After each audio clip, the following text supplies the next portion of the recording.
গাছা বন্দি আর লক্ষ্মী সরস্বতী সরস্বতী মাকে বন্দি আর জগতের মাতা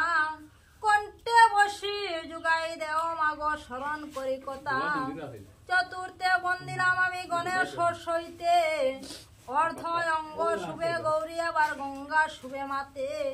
সাবিত্রী ব্রাহ্মণী বন্দি ব্রহ্মার বনিতা কৃষ্ণেশ্বরে রাধা বন্দি